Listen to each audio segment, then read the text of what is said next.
Hello everyone, welcome to my channel.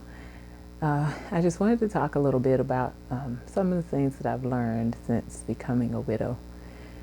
Yes, I lost my husband back in 2023, January, to be exact, January 26th, 2023. He died from complications due to a stroke, and he was in the hospital for 13 days and he was unresponsive and he never woke up. And one thing he did was he donated his organs to others, something that he thought of actually last minute, maybe a couple of months prior to everything happening. And he didn't think anybody would be able to use his organs because he had gout and some other health issues. But lo and behold, someone did need his liver. Someone needed some of his tissue. So he still gave and gave as he did throughout life. My husband, Oscar, was a pastor. He was a person with a big, big heart. And so it was just par for the course that he would give his organs or want to give his organs to someone who would be in need. That's what he did. So this is more of a video to help someone else who may be in the throes of widowhood, who just finds himself here in this place. Just like me, I've been here for a year, but it always feels like it was just yesterday that all of this happened.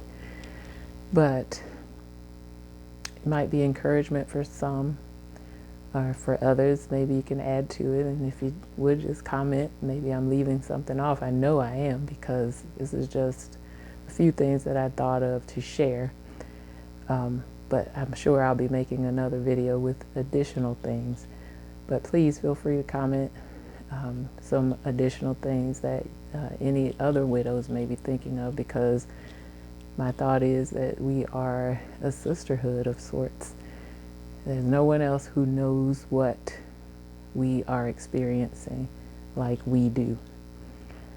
We may not have the same experiences. We may not have gotten here all the same way, but we know what this grief feels like, this level of grief. And it's not taking away from anybody else's grief, losing other loved ones. But here, right now, we're talking about losing a husband as a widow. So so we'll just go ahead and get started.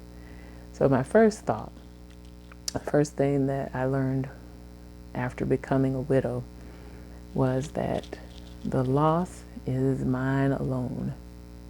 And what I mean by that is no one can relate to your loss like you can.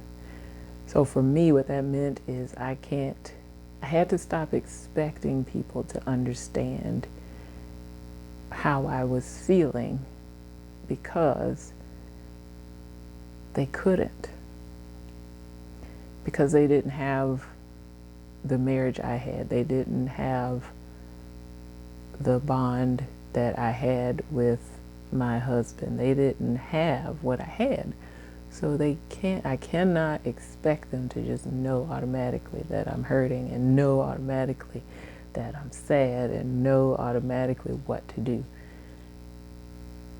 I have to tell them. And even if I don't have the words to tell them, I have to be willing to just allow them to be who they are,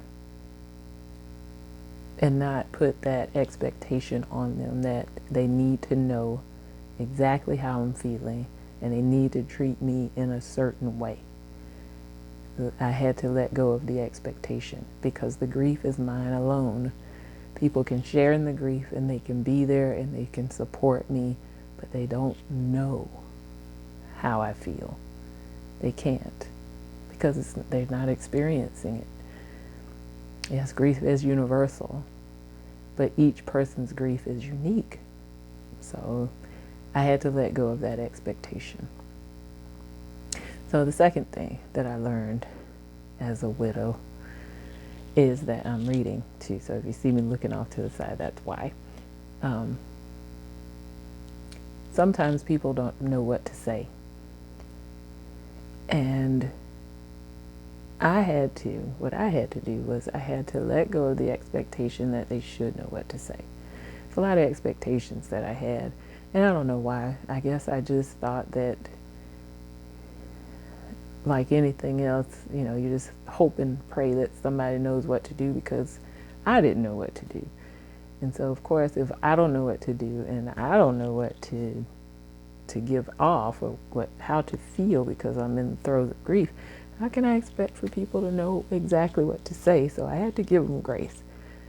I learned to give people grace, because sometimes they would say some special things, like someone told me, well, your husband was a pastor, so God will bless you with another pastor to marry. Well, my thought was, I just lost my husband. I mean, that is the furthest thing from my mind. I'm not trying to find anyone else to marry when I just lost my husband. So, you learn to give grace. People have good intentions, is what I learned. And they say the thing that they think they should say. But I know that the reality is they just don't know what to say, because they can't take away the grief. They can't take away your sadness. Because even though you try to hide it, the sadness is there in your eyes. You can see it, and it's just, it's on you. And grief is heavy, and that's okay. And we'll get to that later. But I had to let go of the expectation that people should know what to say, because it's a very touchy situation and it's hard to know what to say. But for the person who might be watching this and who has someone who may be newly widowed in their life, sometimes the best thing to do is to just sit or ask the question, what would you like for me to do? What can I do for you? And let her say. And if she doesn't know what she wants you to do, because that is very possible, there's a lot of brain fog that happens as a widow. You just can't think. Maybe just sit there with her, hold her hand, let her know, just to let her know that you're there. And sometimes that's all you got to do. You don't have to say a word. You don't have to fill the space. You don't have to fill the silence. Just be there, be in the moment with her. Sometimes that's the best thing you can do. So the third thing that I learned as a new widow, is that people don't always know what to do. And I think that coincides with the people don't always know what to say. They also don't always know what to do. And so you may find that a lot of people may back away from you. You may become very distant. Maybe you had relationships with your husband's friends, and now they don't necessarily know how to treat you, so they don't. They just back away. And yes, it can feel very isolating, and yes, it can feel very lonely. But that goes along the lines of that people just don't know what to do in this situation, because to tell you the truth, they are grieving too. They have just lost a friend, a brother, or a cousin, or whomever. They just lost someone special to themselves. And so sometimes they don't know how to process their grief, let alone how to accept you in your grieving state. It doesn't mean that they don't love you. It just means that maybe they're just not sure. And so it is okay to reach out and call those people. It's okay to, when you're ready, it's okay to pick up the phone and just say hi. Don't hold it against them. That's what I have learned. You can't hold things against anyone, because all of this is brand new. All of this, grief, the loss of a husband, I've never experienced this ever before in my life, losing a husband. I've had deaths in my family. I've lost my dad in 2001, and I lost my sister in 2021. Or my sister passed away in 2021. And those were sad. But I was able to come to grips with the fact that they passed away, and I was okay. Not okay, but okay with it. But with this one, it's nothing, I've never experienced anything like it. And for me, there's nothing like it. It hits square in my heart, and my heart is broken. And I walk around with broken heart every day, every single day. And the main thing that I would love to have is my husband here with me, laying next to me, sitting next to me, laughing again, riding in the car again, my children loving on him and he loving them. But that's not my reality, and it hurts every day, every single day. And so because of that, I know that I carry that, and I know that people see that, and they know that, and they don't always know what to do. They don't always know how to address me, and I don't necessarily always know how to address them, to tell you the truth, because quite frankly, I just don't always have it in me. But when the time is right, I feel like all the dots will be connected. All the dots that are supposed to come together and be connected will be. And I'll be here waiting for that time to come. And I love every last person that I've grown to know and has been in my circle, whether they're here now or not. I love them still. So our relationship can continue whenever the time is right for that to happen. And that's okay. So the next thing that I learned as a new widow is that, sometimes you feel alone. And like I just said, it's quite isolating. You can become isolated as a new widow because you feel like no one understands, and you feel like you're in this all by yourself. For me, what I've learned is that isolation in these moments isn't always the worst thing. Why? Because sometimes you need to process what you're feeling. Not sometimes, you do. You need to process what you're feeling. And isolation can be a good thing for a little while. Now, I'm not saying you should always remain isolated. You should always remain to yourself and never talk to anyone. I'm not saying that. What I am saying is take the time to grieve however you need to grieve. Cry it out, scream it out. Get to yourself so you can process it to the point, until you get to the point of acceptance. And now, that's for me. And everybody may not be able to do that, and that's okay too. Some people may need to go to therapy. Some people may need people to talk to, and that is okay. But in my experience, the isolation, or the being alone, I should say, has grown me closer to the Lord. I'm a woman of faith, and in all this process, I have leaned heavily on my faith. My love for Jesus has strengthened tremendously, and so in the lonely moments when silence is at its heaviest, my kids have went to bed and it's just me and my thoughts and me and the silence. Sometimes the silence is really, really loud, and it hurts because I have memories of my husband there with me. But then sometimes the silence is golden. That's one of my other points, that Silence can be scary and hard, but silence can also be peaceful and friendly. And for me, I find it to be that now.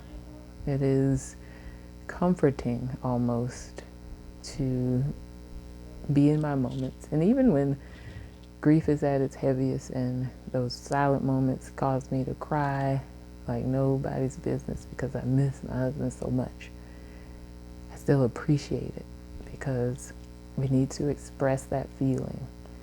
We need to get it off our chest. We need to let that flow. I learned about that. I don't remember where I heard it. I'm sorry. But they were talking about flowing of energy. How sometimes that stuck feeling, the thing that's weighing heavy on us, is stuck, right, in certain points on our body. And we feel the heaviness of it and we feel the sadness of it. But we have to get to a place where we tap into that place of pain so that the energy can flow through you and not just sit, so you can get to the next step in your process of healing. And when I heard that, I thought about me, because I find that when the grief weighs heavy on me, it's resting right here in the pit of, like, it right in here in my chest. I feel it. It's like almost like a pain or a heaviness.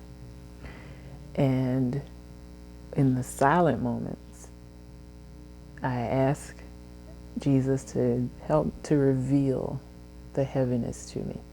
Reveal exactly what it is that I'm grieving, exactly what it is that's making me sad, exactly what it is that's making me upset, so that I can deal with that. And then whatever that feeling causes me to do is what I do. So sometimes I'll cry it out. Sometimes I'll just talk to the Lord. Sometimes when I'm talking to him, it's not always, dear Lord, thank you, thank you, thank you. I wish this didn't happen. Sometimes it is, I hate that this has happened to me. Why did this have to happen to me and my children? I don't get it. I'm mad. I'm angry. Sometimes it's like that. But I find that when I do that, peace comes because I've let that energy flow out of me. And so I've learned that since being in this process, being in widowhood. And, I don't know who that's for. Hopefully it will help someone. And that's what this video is all about. The next thing I've learned, I have several things, y'all, and I'm going to try not to make this video so long. And I apologize, it's already like 18 minutes, but I'll be ending it soon, and then we'll do a part 2. Okay. Thank you for hanging out with me. And please like or subscribe and share. Share this with someone you know that may benefit from it. Just a heads up kind of thing. Hey, might be what you experience. Maybe this will help. So let's go on to the next thing. The next thing I learned is about bills, because they don't stop. Bills don't stop. And some of the bills you have to call and you have to tell them, oh, my husband died, and my husband is deceased, or return to sender on them, husband's deceased or deceased, if you get them through the mail. But what I learned here in Florida, where I am, those bills that are in his name only are not your responsibility. They will get, they'll try to collect from the estate, and if they cannot collect from the estate, then they will get written off on the business's side of things. But they are not in Florida. Now, I don't know about any other state, so please look that up before you take this advice that I'm giving. I'm nobody's lawyer, I'm nobody's estate attorney. Please don't just go off of what I'm saying. But what happened for me here in the state of Florida, I learned that the bills are not your responsibility. So you do not have to take on your husband's bills and then all the other bills that are in both of your names. You don't have to do that. So that's a weight that can be taken off of your shoulders if that applies to you in your state. Again, in Florida, it does apply. Also, I learned that I could assume the mortgage because my family and we didn't want to move. I didn't want to move us right away because I didn't want to cause my children to have to go through any other necessary changes right away. And I didn't want to have to make a sudden decision right away in the state that my mind was in, because I truly wasn't thinking clearly. So I did assume our mortgage, and I'm thankful that I did. I was able to get it all caught up, and it's also helping me build my credit. So I was able to do that. And please, please, ladies, if your husband was employed, there is a possibility that you can apply for Social Security for you and your children to receive the benefit from your husband's time of employment. So please get in touch with the Social Security Administrator if your husband was employed, or even if he was employed at any time.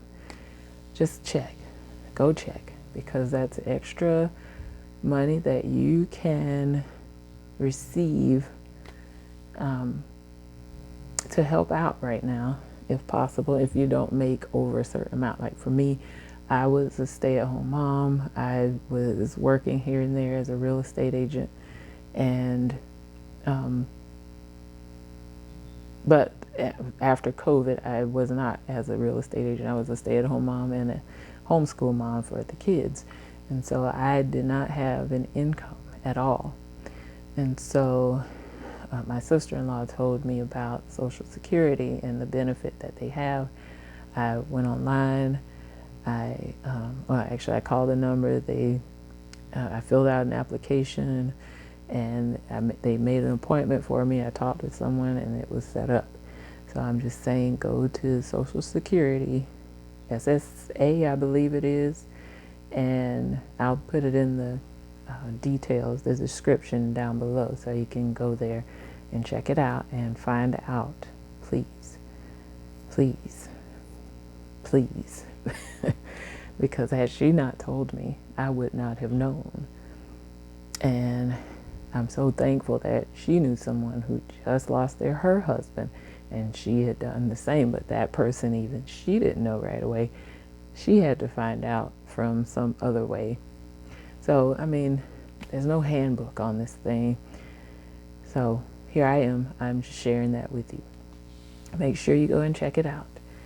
And if you can get a estate planner, please do. If you need one, please get one and ask the questions, because they will definitely be able to guide you in a much better way, because they are professionals. It's what they do. And maybe your process can be a whole lot simpler if you want to hire an estate planner or an estate attorney to handle all of your affairs. You can do that too. So just keep those things in mind as you go through this. And if you should need help, please let me know. I'll be happy to help you, because I know where you are, and I know that you probably do need help. Please just ask. Please ask, because it's not an easy time for you. It's just not. And no one knows that you need help unless you ask for it. So do that. Okay? I'm not good at asking for help either. I'm not one to just jump up and say, hey, I need you. I need you. Because I know a lot of the time I didn't know what to ask for. I wouldn't have known that there was such thing as a Social Security benefit. I had no idea. And so it just so happened that God blessed my sister-in-law to tell me. But if you just, I mean, I don't know what I can do for you from here in Florida, but I'll do whatever I can. So just let me know, or just say it on here. Maybe another widow will see it and they know something. I'm praying that all of this turns out to be a family, like a sisterhood. That's what I want. That's what I'm praying for. So that you will not feel alone. Even if you don't know what to say and you don't know how to say it, even if you don't know what to think, because your brain is so foggy and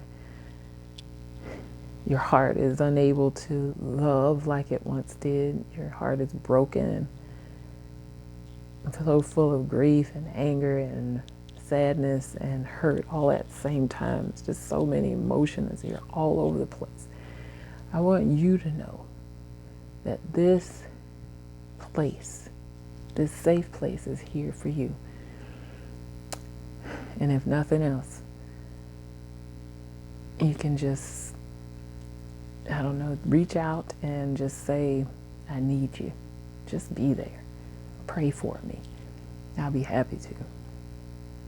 So that's my prayer. But that's something else that I learned, that you can get the Social Security benefit if possible. Call the Social Security office and they'll be able to direct you with that.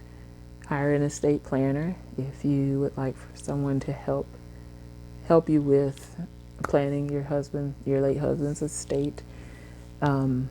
Call your mortgage company to find out about assuming the mortgage and if that's a possibility for you. It's not all mortgages are assumable. So I have a FHA loan. So just call your mortgage loan originator and they'll be able to answer those questions for you. Okay.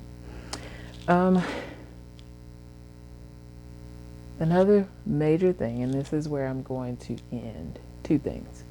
I got to end with this the very last thing. So it's got to be two things. Know that grief is not meant to be rushed. Your grief is a journey. This is a new journey, a new path that you're on. And I'm going to tell you what I've learned is that grief is like a new best friend that you didn't necessarily want, but because it's there, you learn so much from it. You're just glad. You're not even glad. That's the bad way to say it. It's like a new best friend. It never leaves you. And it's the worst feeling that you'll ever feel. What I'm finding is in the grief, I've learned so much. I've learned so much. I've learned how to do just simple household things, practical things. Emotionally, I've grown. Spiritually, I've grown. I've grown closer to the Lord. And the scriptures that I read, they are coming to life for me. I'm learning to trust in Him more every day. And in the trust, He reveals to me who I am. Because for a lot of the time that I've been married, I've been lost in everybody else's life. My husband was a pastor. I was a pastor's wife. And that means most of my time was dedicated to taking care of, nurturing my husband and my children. And so in that, I loved every second of it. Let me tell you the truth. I loved it. But I also lost me. And so now I'm able to really sit down and say, hey, I don't have a clue of what I want to do or who I am now, but I want to learn. And in the learning has been hard, yes, difficult to face, but it's been a good experience. An experience that I did not want, experience that I did not expect, but an experience nonetheless. But there are moments when I'm not happy, when I am stuck, when it's hard to get out of my bed, when I want to cry all day. I have those moments too. But it's my journey. And I read a quote today that said, something to the effect, I can't remember all that. Again, my brain is foggy. But it basically said that struggle reveals your strength. Struggle reveals your strength. And the things that we're going through right now, all of our grief, all of our heartache, all of our pain, that struggle, that hurt, if you can manage to get out of your bed, you won. That's strength right there. Strength isn't measured by how much you can get done in a day. Strength isn't measured by you being able to juggle 50 things at one time. Strength is measured by what you can do when it's not easy. If you can get out your bed after losing your spouse, I'd say you're strong, my sister. Give yourself grace. This journey isn't meant to just fly through. Everybody's not ready for therapy. Everybody's not ready for just get up and get back to work and business as usual. Everybody can't do that. And I'm one of them. I can't do that. There's so many things that has to be thought about. My children, for instance. I have 2 teenage children that I'm still raising. And they weren't expecting to lose their dad. And now they have lost their dad and a piece of their mom. And so I don't want to let them feel like I've given up on them. So we take this thing one step, one baby step at a time. And sometimes we don't move at all. Sometimes we're just still. And even if you can sit still, you're still here. And that's strength. So please give yourself grace. And the very last thing is, like I said, set boundaries. Set boundaries because people will want to treat you like your husband is gone and you're fine. And then they just go and treat you like business as usual. But you have to set your own boundaries, and you have to say when you can't. I can't. And saying no to them is saying yes to you, and that's a part of self-care. And that's okay. If you can't answer the phone that day, it's okay. And if they give you grief about it, you tell them, I couldn't answer the phone, I'm sorry. Or not even, I'm sorry, I just couldn't answer the phone because I just didn't have it in me. And it's okay to be that honest. You can be honest because it's for you. So set those boundaries. Say no. Lead with no, even. If you don't feel like it, you don't feel like it. And that's fine. But don't ever feel like you have to be everything for everyone while you're trying to manage your own emotions and feelings because you just lost your spouse. The person who was there for you. For me, he was my person. I loved him. I loved every single thing about him. His good, the bad, the difficult, his loudness, his gregarious nature. Every single thing about him I loved. I loved him. We weren't perfect by any means. I know I wasn't perfect. He wasn't perfect. But I loved him. And unexpectedly, the love of my life was ripped from me. And now I'm learning how to manage this life without him. But I guess I should say he's just in a different form. He's here in my heart versus physically being here with me. I can no longer touch him. I can no longer hug him. I can no longer kiss him. I can no longer feel his presence here with me. But I know that he's here with me. If that makes sense. And I loved every part of him.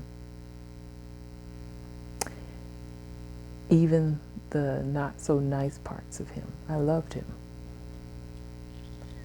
And now he's not there. And I have to deal with that every single day, every moment of the day. Nobody else does but me.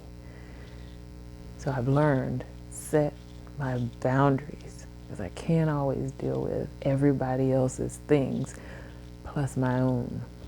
Can't do it. And I'm not going to do it anymore. There was a time when I did. And my husband used to tell me, Anna, you got to stop carrying the weight of everyone on your shoulders. You can't do that. Because you carry it and then it messes you up, and then our family's off. We're all off when you're off. So don't do that. And I listened sometimes I didn't. But I learned to listen because, man, I saw how much lighter I was when I didn't carry so much. And I didn't set my boundaries always. And I've learned that setting my boundaries is so important. And I'm just sharing that with you. Make sure you do that, please. Lead with the no. And trust me. If someone gets upset with you, they'll figure out how to get it done themselves, and it'll be okay. If they're upset with you because you're grieving, then I don't want to say anything wrong or harsh, but that's their business. Let's put it like that, like Miss Tabitha would say. If anybody listens to Tabitha Brown, she always says, that's your business. Well, if they get mad at you, that's their business. Let them be mad all they want to. But please look in my eyes as I say this. I just want you to hear that you don't have to take on so much. Set your boundaries. Make it plain what you need. You have to take care of you now. Especially if you have children to take care of as well. You have to take care of you, and you have to take care of your children. And you have to take care of the matters of the house, and you have to now balance their finances if you didn't do it already. Me, I did it. And so I had to relearn everything. When something messes up in this house, I fix it. When the kids need something, I'm doing it. When they gotta go somewhere, I'm taking them. So nobody else is here. I have to do it. And so I cannot add other people's stuff on my plate right now. So I'm just saying to you, unless, the good Lord leads you in that direction, please follow that. But I'm saying if you feel uneasy about it, if you feel like you're not at peace by taking on somebody else's stuff, please don't. Set the boundary. Say no.